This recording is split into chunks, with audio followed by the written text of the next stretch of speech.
again, welcome and thank you so much for tuning in. I just started the recording, so please be patient with us. This is one of the first full-on webinars we've done, but we are super happy to see a bunch of people jump on here as it is unprecedented right now. The times that we're dealing with, certainly unique in my 22 years of experience as an advisor. I thought that 2000, 2001, and 2002 was interesting. Then I thought 2008 was even more interesting. And here we are now in 2020 dealing with something that is even different than the previous things that we have experienced. What we're going to do today is just go through some data. I'm going to be pretty quick. We are going to have this recorded, so it'll be available for you after if you want to kind of go through the slides and the presentation that I go through at your own pace. We're going to have to go pretty quick just to stay on time, and I want to be able to answer any questions after. But we're going to talk about data. I'm not going to talk about how fast we reacted to the events. I'm not going to talk about politics. We're not going to talk about how much toilet paper is at or not at the local stores. We're going to focus on the market and how markets have behaved in past, not only pandemics and epidemics, but also in past market declines, to try and give you, I think, some concrete data as to what happens. It is different this time. It has a different name. It has a different face, but we've been through big downturns before in the markets. And so what we want to do is just make sure you're comfortable and understand what we're doing for you as your financial advisory team, as your full-time, all-the-time fiduciary firm. And so we welcome you, and let's dive into it. First thing that I wanted to do from our partners at First Trust is take a look back at literally epidemics and pandemics and what's happened during those as we go back to about 1980. And you can see on the chart several different issues that we faced, including AIDS and SARS and H1N1. Is this one different? Probably. Is it more contagious? Probably. But we had events in the past where the markets were extremely volatile.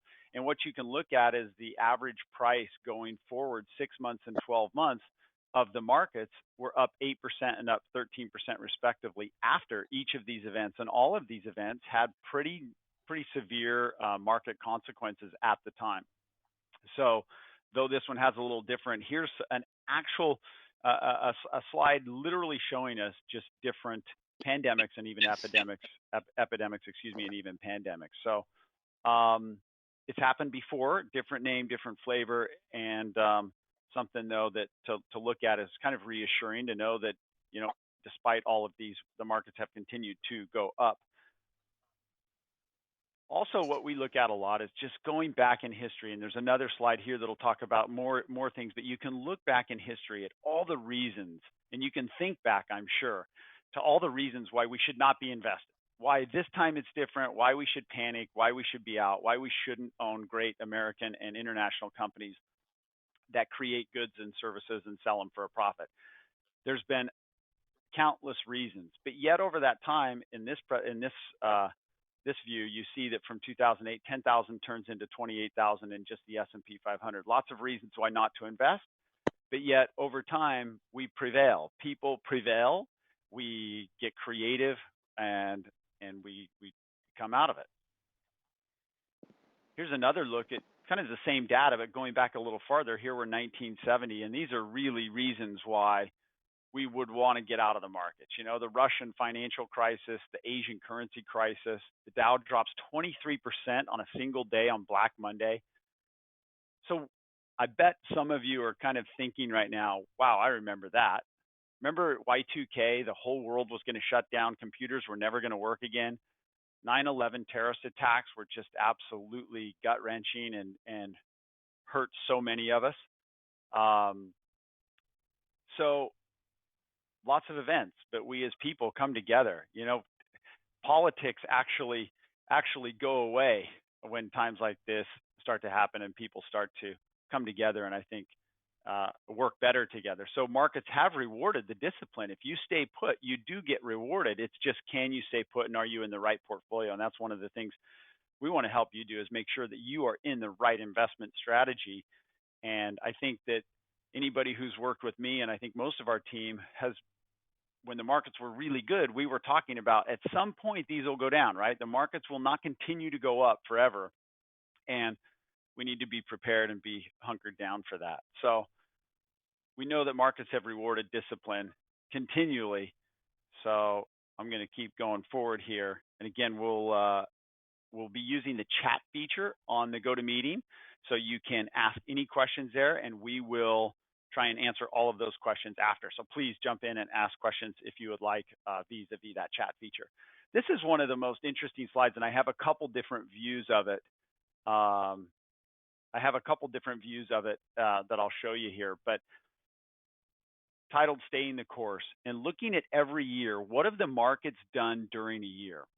And you don't need to read all the fine print, please, but we show here through 1980 that markets have gone down on average every year of 14% at some point during the year. What you're looking at is the orange, or the orangish color here, and you see at what point the market was down during the year, and then the blue shows you where the market actually was, at the end of the year. But the average is a negative 14% move at some point during the year. We've had a little more than that on this one, not fun, but the average is a negative 14%. But look how many years, for example, starting in 1980, the market was down 17% from peak to trough at one point, but it ends up a positive 26. A couple other examples, market was down 8, ends up a positive 27. Down 49, ends up down 38. Down 28, ends up 23 in 2009. So volatility is natural, and it is a normal part of investing. It's not fun, but it's why discipline gets rewarded. And it is not abnormal to see market volatility as the markets price new information. Here's another look at the same thing, just going with a bigger time intra-year gains on U.S. large cap stocks. And you see the red line showing where the markets were down in the intra-year decline, where they were in the intra-year largest gain, and then where they ended up in the year in the shaded blue. So you see the same theme repeating itself, that we know volatility is normal, we know it happens, and it's part of something we have to deal with if we want to have the rewards that the markets offer over long periods of time.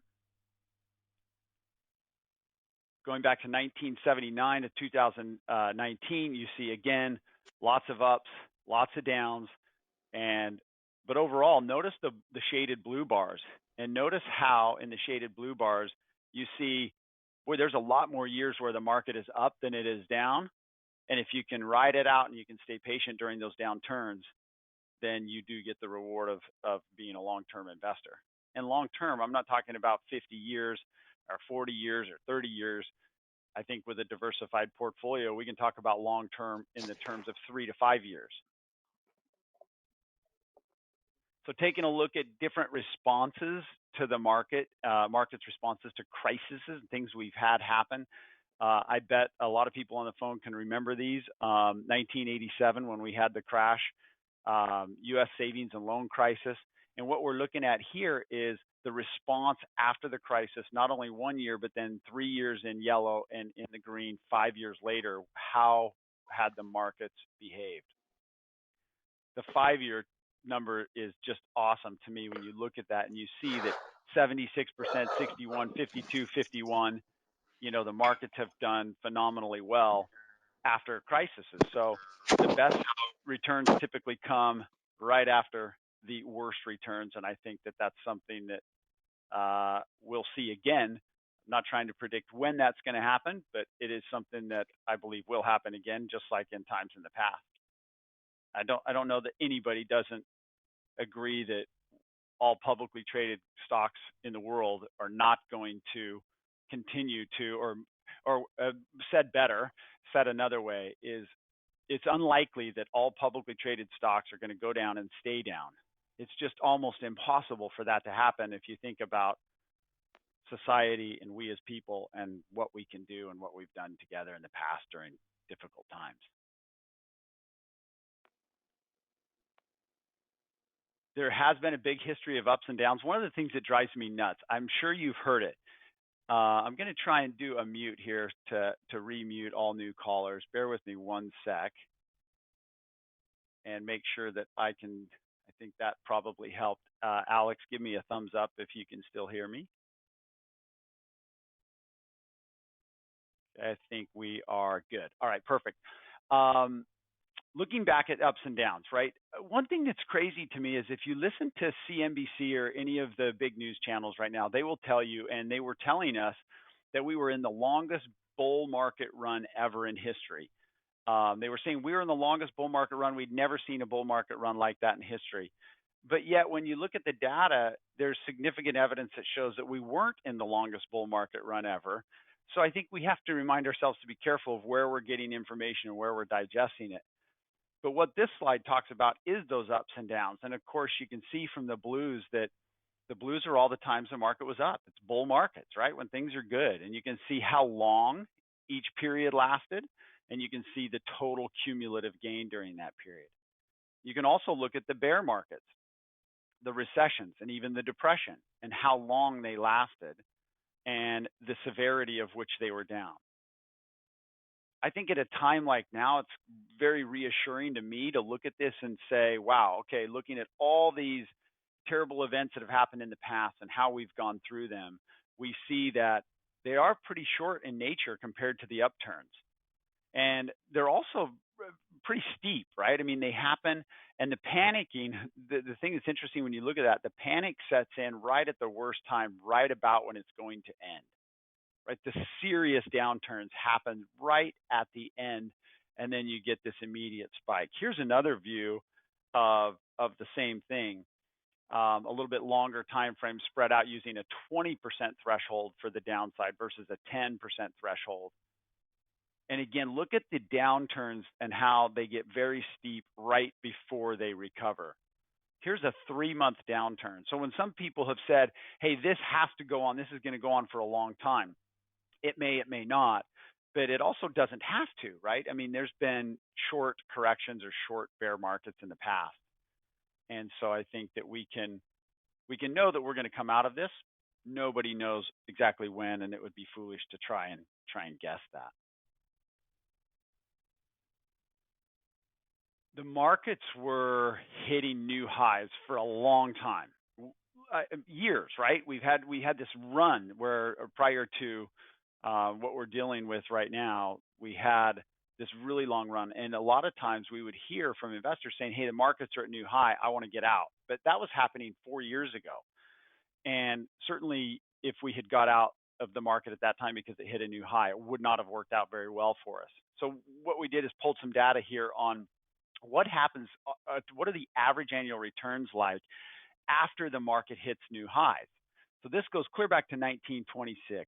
And if you look at 1 year later, 1 year ahead after the market hit new highs, the average return was 13.9% the next year. 3 years later, the average return was 10.5, and 5 years later, 9.9. The only point of this being that it wouldn't have been great to get out of the market when it hit new highs because there was so much more return to come. And in fact, you'll see on another slide that this is pretty consistent across the board. If we look at a lot of data here, so bear with me, but if you look at the percentage of cases where the index was higher after a new high, so market hits a new high, how many times did it still go higher? And on a 1 year basis, 81% of the time, on a 1 year basis when the market hit a new high, it was higher. 84% 3 years, and 5 years, it's 85%. And the average returns being 13, 10, and 9. So just because the market hits a new high, that's not a signal that it's time to get out because oftentimes the market continues hitting new highs. And the percentage of cases where the index was higher after a previous level, 75%, 84 average returns. So whether the market's hitting a new high or a new low, we get rewarded for being investors and being in it, not for trying to time it and get in and out of it.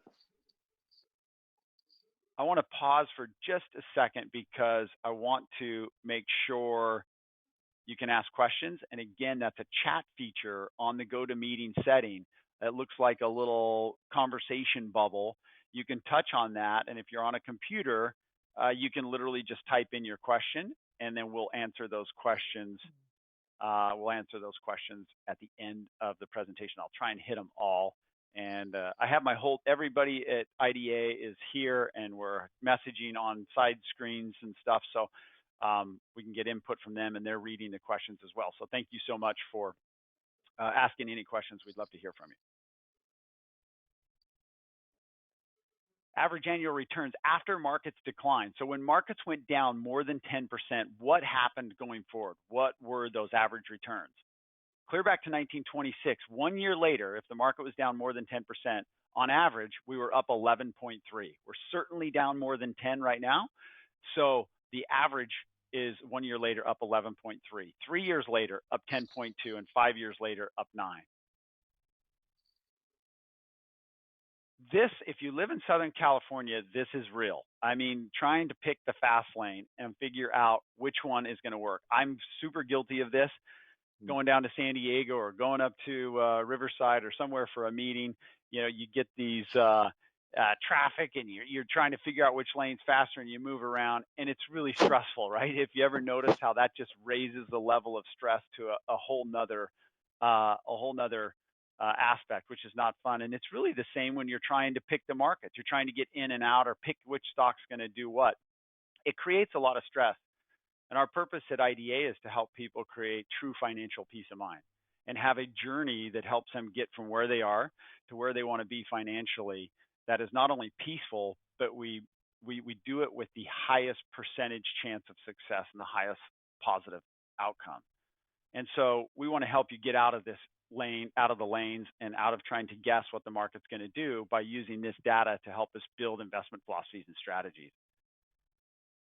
If we look at the market return since 1990 through 2018, we see that the average return is 9%. If we miss just one best day, our return goes down to 8. If we miss 15 days, our return goes from 9 down to 5.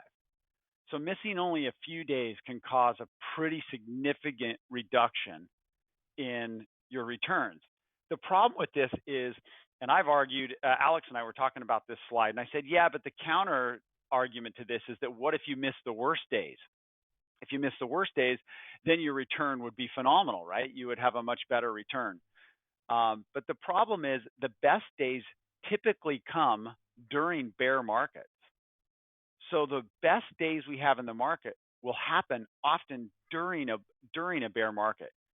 So the markets are going down, they're going down, and then we have a really great day, and then they go down. And if you miss those great days, it makes it really, really difficult to have good market returns. So again, getting in and out is really tough. Capital markets have rewarded us.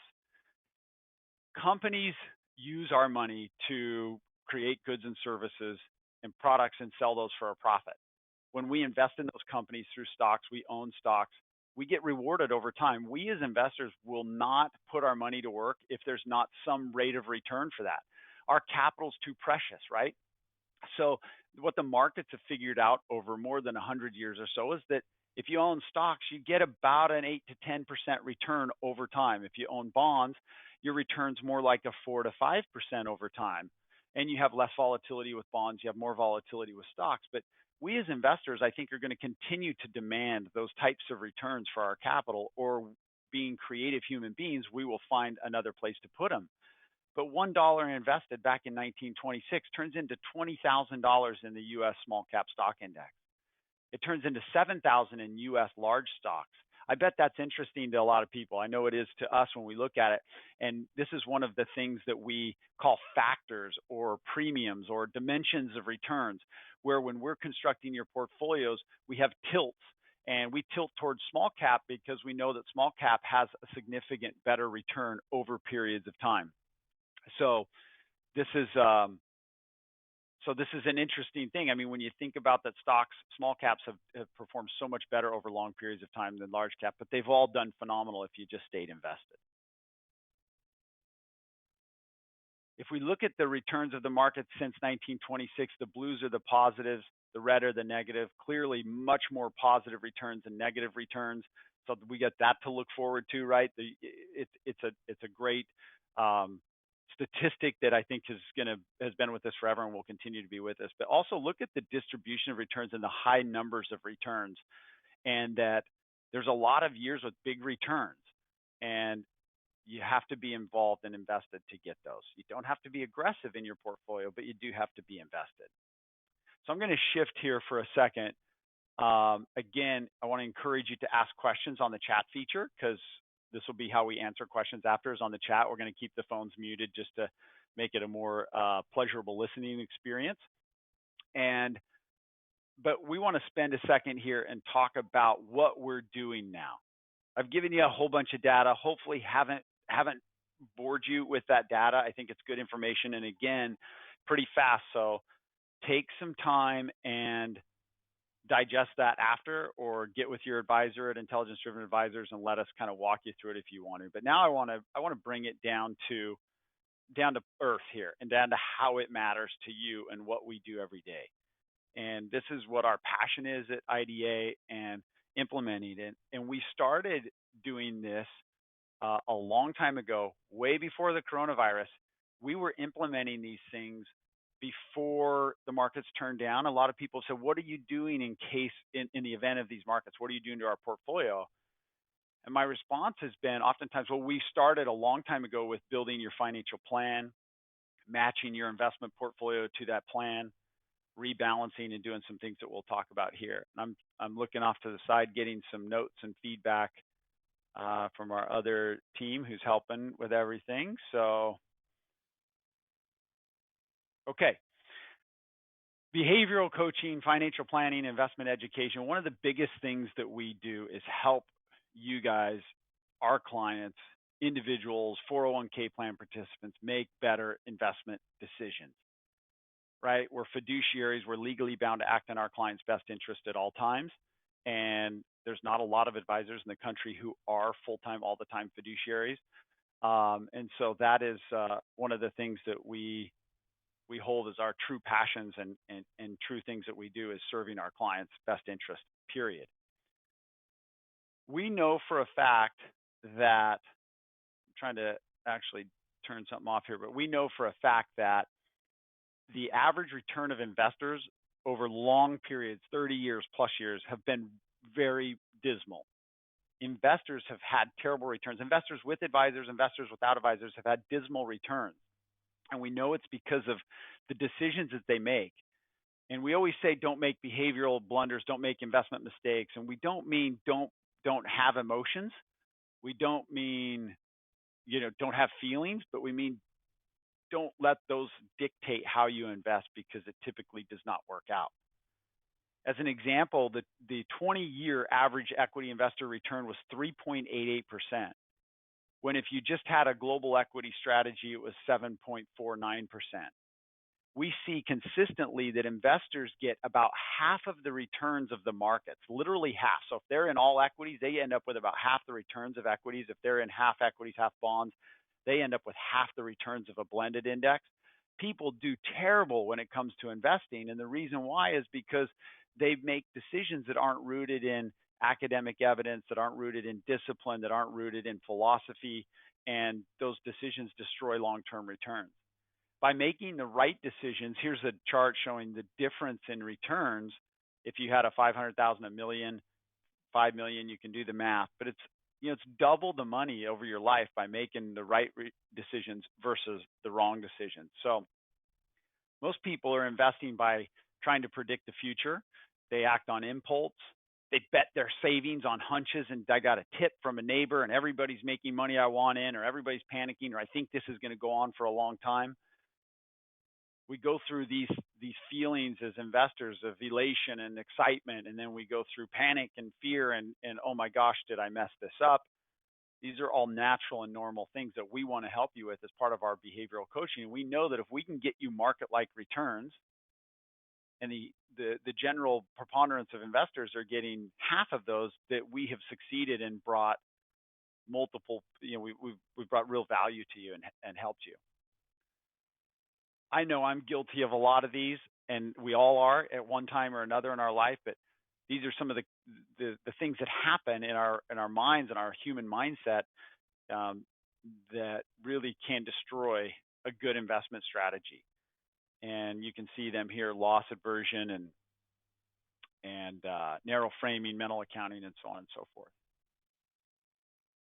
So picking asset classes and building a portfolio is more difficult than it seems at first glance. When we're looking at new clients coming into our firm, there's a big percentage, like 90+%, have asset allocations that just they're not very good. They don't make sense. So it seems very simple. All right, have some stocks, have some bonds, have some large cap, have some small, have some mid, but that isn't what people do. So one of the things that we're helping you do is build the right asset allocation and diversification in your portfolio. I love what David Booth says. The one important thing about investment philosophy is that you have one you can stick with.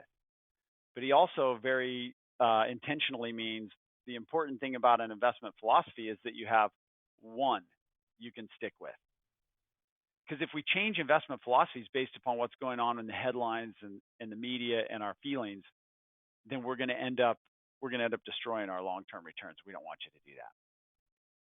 We talk a lot about global diversification, and we don't mean go buy a bunch of stocks that or put your whole portfolio in non-U.S. stocks, but we think that there are great companies domiciled outside of the U.S. as well as domiciled inside the U.S. And what's interesting is that only 54% of stocks in the whole world and capitalization of stocks come from the United States.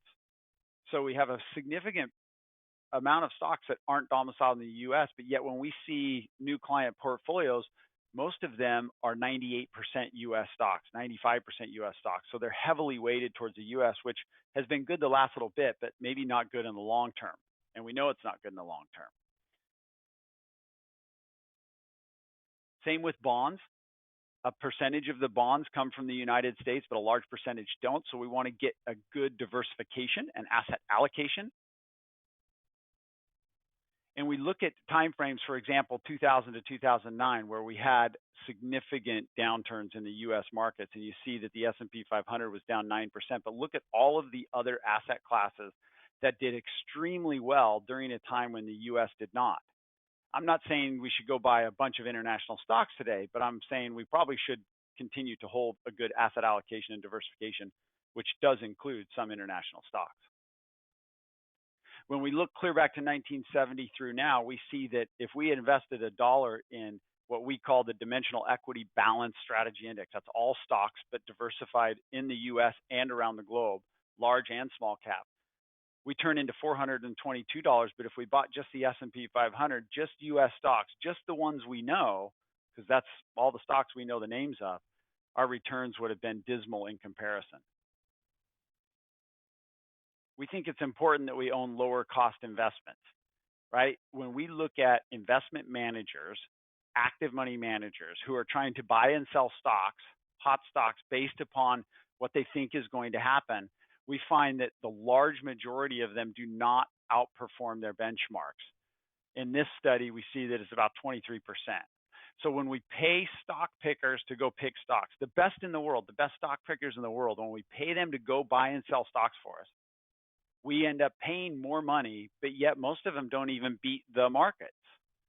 So we believe at our firm, it's better to be a passive investment, have a passive investment philosophy, but yet actively manage that passive investment philosophy, which is build the asset allocation, rebalance, and some things we'll talk about here as we come to a close. But the best money managers in the world, the active stock pickers that try and get in, try and get out, try and rotate, they don't outperform the markets, their benchmarks. So why, and we know that the average investor from a few slides ago does not outperform their benchmarks. So why would we try and do that when we can just buy the benchmarks, buy the market in a diversified fashion, and we can do better than the huge preponderance of all investors out there? A lot of advisors and people will say, well, let's just buy the ones that do outperform. Let's pick the positions that are the managers that did great. But the problem is 25% of those end up in the bottom percentile going forward. So you pick the best ones, you have 25, 30, 50% chance that they're not going to be the best going forward. Actually, you have only about a 20% chance that they are going to be the best again. And these are 5-year periods. When you look at 10-year periods, it gets worse. So how do we do it then? What have we been doing before the market downturn, and what are we doing during it for you that can make a difference? So lots of words on that. I'm going to go to a slide here. This is a typical portfolio that we customize for clients.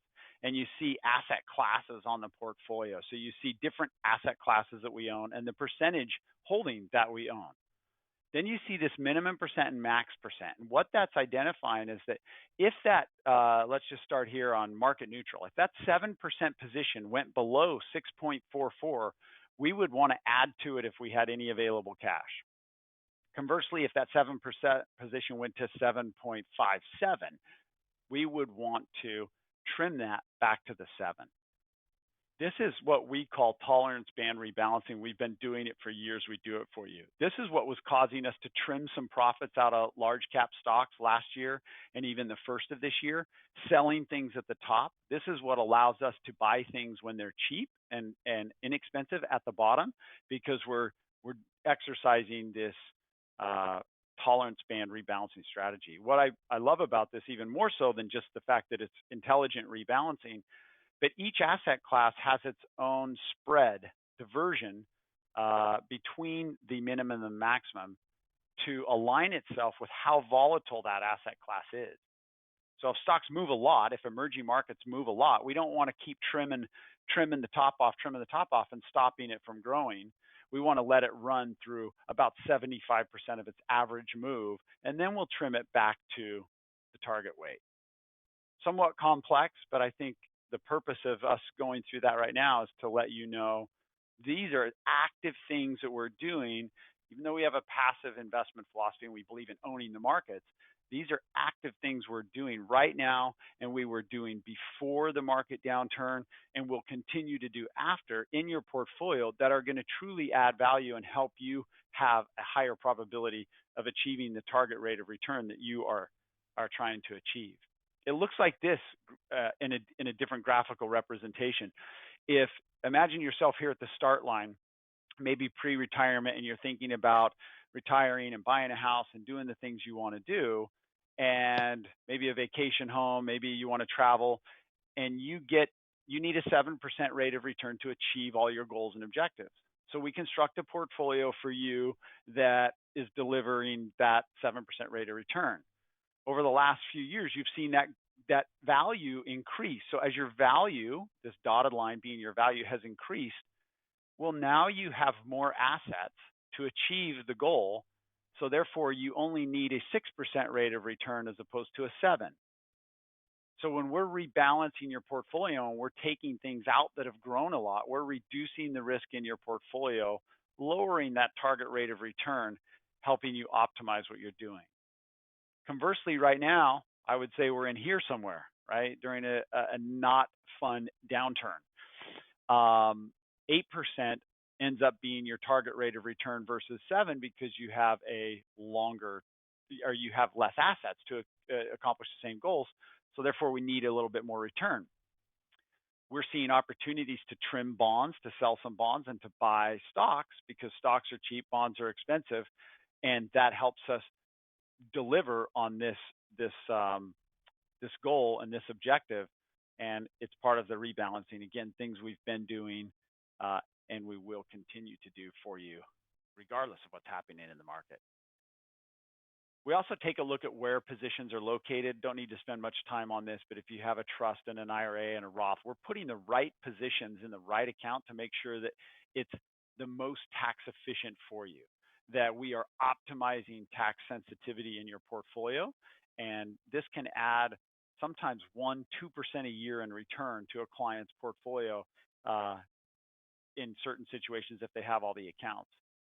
The other thing right now that I know Andrew, our head of portfolio management and trading team, is we have tax loss harvesting opportunities where a position is temporarily down. We sell it. We immediately buy back a similar position. And now we have that loss that we can use to offset taxable income and other gains and other dividends and interest that we have in our portfolio. And yet we're still in the market ready to participate in the rebound and recovery. And there's an example here of if we sold a fund with a gain of 10,000, we would owe 3,700 in taxes.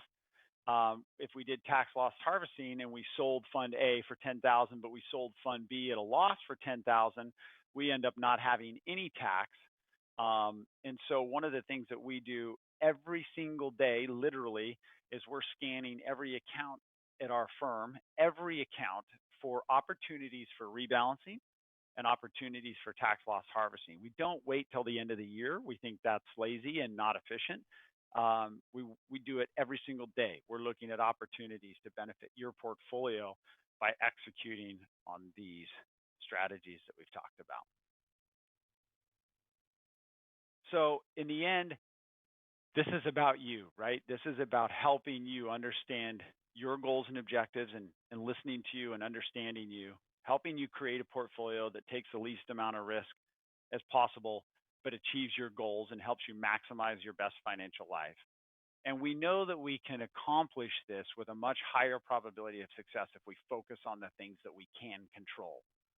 Things that we have control over. We don't have control over when this virus goes away, don't have control over when it warms up and stops raining in Southern California, nor the traffic, how long it was down, how long it's going to, we just don't have control. But what we do have control over is your financial plan and making sure that we've modeled out taxes, inflation, your investment portfolio. For those of you who've sat in a financial planning meeting with us, you know that we look at Monte Carlo, we stress test the portfolio, we get a probability of success. That assumes times like this. When we run your financial plan, we are forecasting the worst of markets, the best of markets, and average markets, all of that for you based upon your custom situation, your personal goals and objectives and life desires. We structure portfolios that are customized to you and match that. We're going to diversify globally because we know there's opportunities abound, and we'll do better over time if we have a global portfolio. That means mostly US, but also some international, and importantly, small cap and mid cap. We're going to keep costs low. We're going to manage turnover. We're going to be very sensitive to taxes and try and create additional tax efficiencies for you. And most probably important of all of it is that when markets go down like this, we want to be here for you. You're not an interruption to our work. You are the reason we have it. I've had several awesome, wonderful clients who have said, hey, I didn't want to bother you. And I just, that makes all of our hearts sink at IDA. We want you to feel comfortable coming to us because we are here for you in times like this. This is when you need us. Yes, we have to work twice as hard, but that's okay. We're here and we're ready. Our team is deployed at their homes right now. Some of us coming into the office for essential things, but we're not going to go anywhere, and we are here for you, and we will continue to be disciplined and help you be your financial coach to help you make the right decision.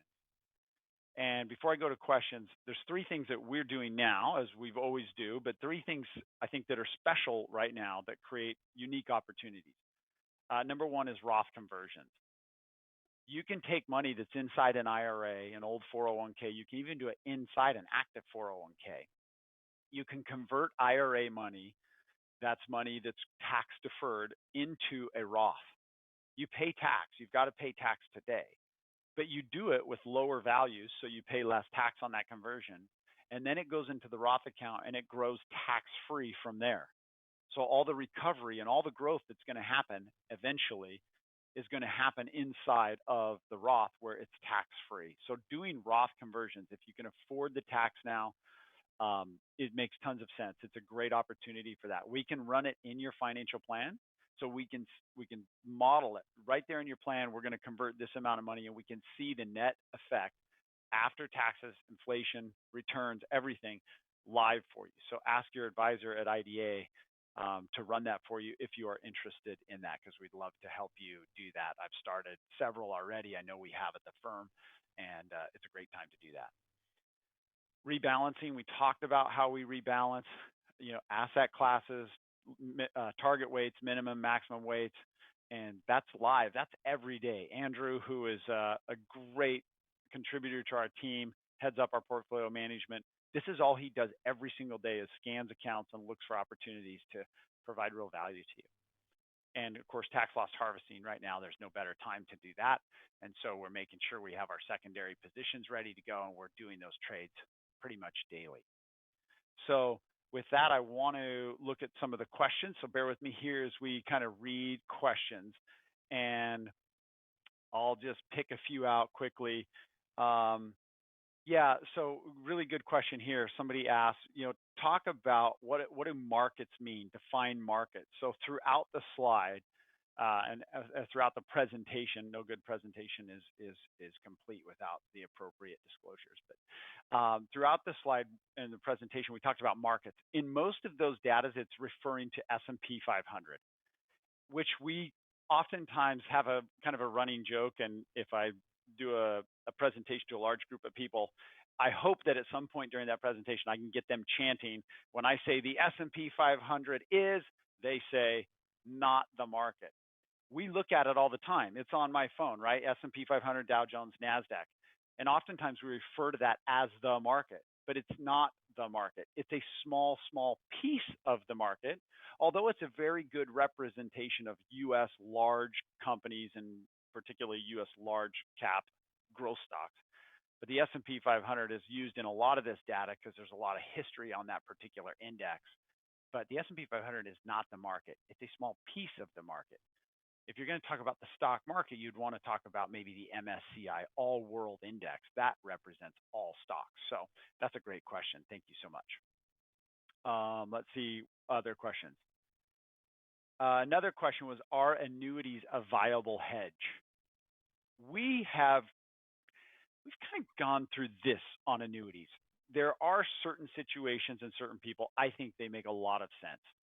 They were very rich with benefits at one time, and a lot of those benefits have gone away. They're just not as rich with benefits. So we have quite a few clients who still own some annuities, and we can't find annuities nowadays that have that rich of benefits. The insurance company have pulled back, and I think the reason why they've pulled back is because interest rates are so low that it takes away their ability to make money on them. I think they can be a good hedge for the right person in the right situation. So I think also though, why I hesitate on a specific hard yes is we've done a lot of analysis looking at our capital preservation, conservative minus, conservative and conservative plus portfolios. And we see that we're getting better returns out of those, and we expect better returns over long periods of time than even from annuities, especially annuities that we see right now, because it's difficult to find annuities that have good upside reward characteristics. Let me see here. And yes, I think the annuities that our clients have, if you own an annuity, we would be telling you to sell it if it wasn't something that makes sense for you. Again, everybody's situation is specific and individual, but we certainly would tell you to sell it and help you get out of it if it was appropriate, if we thought there was anything better at the present time. So again, questions can be asked right on the chat feature, the little message icon. So I'm going to look at another one. Another question says here, we are dependent upon cash flow for living expenses. Will there be sufficient cash available to maintain distributions? What an awesome question. So we're depending upon cash for distributions. And I would say, absolutely. When we build your financial plan, we are looking at you taking distributions. If you're in retirement and you're in the distribution phase, we're looking at those distributions going out forever, for as long as you live. And we're also modeling very significant downturns in the market. We're modeling through 1,000 different Monte Carlo or scenarios, 1,000 different scenarios. We're testing best and worst markets to see that you can maintain that. So yes, there'll be cash. We believe in income through what's called a total return strategy, where bonds are paying interest, stocks are paying dividends, and we have capital gains, rebalancing. We have all kinds of activity, tax loss harvesting, that allows us to fill up that cash bucket. We have a very small cash bucket in each account, and to fill that up so that it can continue to meet your income. So absolutely, you can still take your income. Absolutely. If we've built a plan for you and the plan is successful with your lifetime income, it's game on. You can keep pulling that income, and you should. If you're pulling income unnecessarily, or if you're ever going to tighten up the hatches, button up the hatches, so to speak, this is a good time to do that, though. I mean, if you don't need the money, or you're traveling less because of coronavirus, or you're spending less, then this would be a good time to say, hey, we're taking $2,500 a month out of our accounts. Let's go ahead and reduce that to $1,700 or $1,800 or $1,500, whatever the number is.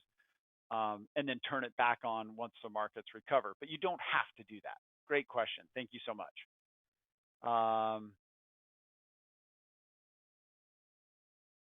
Okay, let's keep going. And yes, call us if you want to get specific on your individual situation. Call your advisor. Call me. Call Alex. Call Jim and Scott's. Call whoever. Call whoever your advisor is. Please. We're all standing by and we're all working and we're all here to help you. We are not on vacation during this time, and we will not be. So another question was in 2008 and 9/11, we did not see it coming, but Corona, we did see it coming. Why did we not get more proactive and go to cash? I didn't see it coming. You know, I don't think anybody saw the particular downturn that is coming. I think to say we saw coronavirus coming that's awesome if you saw it coming. Even if we did, I don't think we know how the markets would have priced it. And so to assume with hindsight now that we should have got out I think that's unrealistic and unreasonable. And if you get out, when are you going to get back in?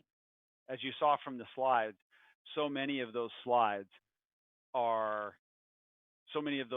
show you how fast it goes down and how fast it recovers. So to try and time the market for any event, I think is a mistake that will ultimately cost you money. And I believe that the data, we believe that the data and the evidence is overwhelming. Liz Ann Saunders, who's the chief investment strategist for Charles Schwab, put out a piece and it called Panic is Not an Investment Strategy.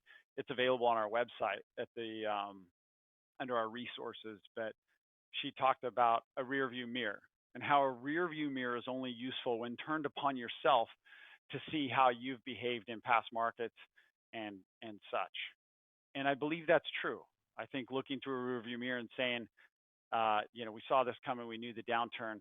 I don't know that there's any situation where timing the markets and getting out is going to prove to be effective over long periods of time. It's just not what we believe. And we have enormous data to back that up. Question, to what extent are short sellers driving the market? I don't know that I don't know, straightforward, I don't know, but I suspect it's less than you would think. I don't think that the markets are being manipulated by big institutions and selling short. I think what you've had the last few days is literally panic selling.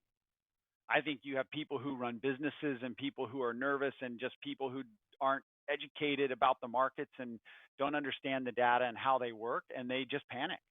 I mean, it's happened in every single downturn. You see the net outflows, right? We can track net outflows of mutual funds and where retail investors and you just see that retail investors, they panic when the markets are down and they sell, and then they want to buy and they want to get more aggressive when the markets are higher. And this is why the average return for individual investors is so low as compared to the markets. The average return for investors is less than half of the markets because they're trying to time it. They're using hindsight bias. They're using, mental accounting. They're using all kinds of things that we showed on a slide. And that is just not a way that proves to be useful over time. I'm going to read some other questions here. Okay, so let's see if we've got other ones here. We've got a whole bunch of them coming through. Yeah, what is IDA doing to protect against permanent loss of principal? Great question. What is IDA doing to protect against permanent loss of principal? And we don't believe that there is permanent loss of principal going to happen. Even if you take an aggressive strategy that's all equity, the most volatile, all stocks, it could go down 30, 40, 50%. We don't think there's risk if in the sense of poof, it's gone. I go to Vegas, I play a blackjack hand, I put $50 on the table, I lose, I risked that money, and that money's now gone. I can't get it back. In order for an aggressive growth all equity portfolio to go away and have permanent loss, what has to happen is every publicly traded company on the face of the earth has to cease to exist. If we don't buy individual stocks, and we're not guessing, And we're massively diversified across large cap, US, mid and small, international, all great asset allocation. Every publicly traded stock on the face of the earth has to cease to exist at about the same time in order for us to have permanent loss. If that's the case, I've joked, maybe not, maybe it's not funny at a time like this, but if that's the case, you need to think about other things besides your portfolio. Maybe it's guns and ammo for some, it's Bible for some, and it's shelter, food and shelter, and whatever it is. But I don't think there's a chance of permanent loss in our portfolios the way we design them. That's why we do that. Great questions. Thank you so much. I've got a whole bunch more here. I'll do a few more. Let's see if I can get this up. Post-tax, somebody asked post-tax versus pre-tax investments. I'm not sure what that question is. Let me go off to work. That's awesome. Somebody's off to work. A question here, when would we advise to go to cash? And the answer is we always advise that you have at least a portion of money in cash for emergencies. That's about 3 to 6 months living expenses. We hold about 1% cash in our portfolios in order to meet requirement or distributions and to help with trading and all the different things that we do. Other than that, we don't think that cash is a great investment. We think short-term bonds, even short-term government bonds that yield a lot more than cash, those are a better investment. And that's what we have in our conservative and capital preservation type investment portfolios. So we would never say go to cash. That's timing the market. That's trying to get in and out. And we think there's more than enough data to show us that doesn't work. Let's see if we have any more. Oh yeah, good one here. How long do we expect it to take to get back to prior valuations, assuming we are at or near the bottom today? It's a great question. Don't know. It depends on how steep the recovery is. Our feeling is that this will be pretty steep, although it's going to be a V-type recovery, but the length of time at the bottom of this V here is anyone's guess. But we do know that history will show us markets almost always rebound quite quickly. And the market, remember, is a predictive mechanism. So the market is not taking in information of the past. It's already done that. It is looking at all the future potential outcomes, what tens of millions of people and computers all think. What do we think is going to happen? And it's pricing stocks based upon that. So that's what's happening in the market. It's predictive. That's why it tends to lead.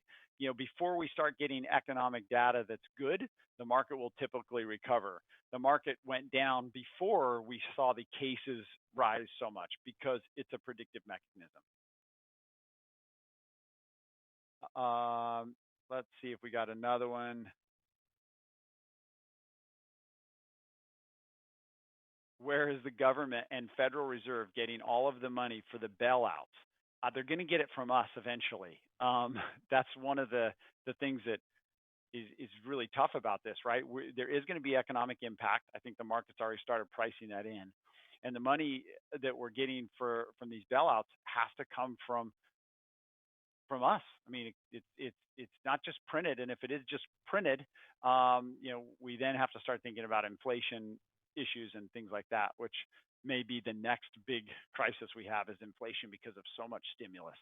But they're going to do what they do, and that's out of my range of probably ability to predict. But it's certainly there's a massive stimulus program going on right now, as you all know. I mean, we're sending money to everybody. I hope it helps because there are certainly people. We have great businesses who've had to lay off half, more, 90% of their staff in some cases. So, God bless those people who are hurting and losing jobs and who's sick and who die from this, because that is not that is the really ugly part of it. But we will recover. The debt that we have as a country is, I think, out of control. When you look at the difference between a billion, and a trillion, and you add those up in seconds and think about the fact that we're going to have 23, 24, 25 trillion dollars of debt here, at least the government's borrowing it at very low interest rates, but it's a wild amount of debt that eventually somebody's going to have to probably pay for. So that's tough. But I don't think that's going to take away the fact that great companies are going to create products and services and sell those for a profit. And if we own those great companies or we lend money to them, investors are going to still demand a certain rate of return that we've had in the past, and I think it will work out very well for us if we are investors, if we're patient, if we're disciplined, and we have a plan that takes us through our whole life and our portfolio is tied to that plan. So what I'd like to do here is just say thank you so much from everybody at IDA. Thank you for your business. Thank you for your trust and confidence. We don't take it lightly. We are aggressively pursuing better, as we talk about at our firm all the time. We are aggressively pursuing better. We're challenging our thought processes. We're bringing in teams like BlackRock and Wisdom Tree and Dimensional Funds, and we're asking these people to break what we're doing, to make our portfolios better, to challenge us, to continue to improve. And that's what we're going to do for you guys. And we are here for you. We want to answer questions. We want to be available. Set up a one-on-one phone call, not a face-to-face right now, but set up a one-on-one phone call. We have screen sharing, and we can help you make better investment decisions. We can help you talk through all this stuff. But most importantly, thank you for your trust and confidence. We love what we do, and we're here to serve you. And we do believe, without a doubt, that this will go away and that things will get better. Markets will recover. And right now it's time to hunker down and think about what the true purpose of life is. What are we here for? What are we trying to do? And give a lot of love to those who are near and dear to us, and stay calm and carry on. We'll be here to help you do it. Thank you so much for giving me your time today, and I hope you have a blessed weekend. Stay healthy and stay well, and we'll be here to answer any questions if you have them. Thank you.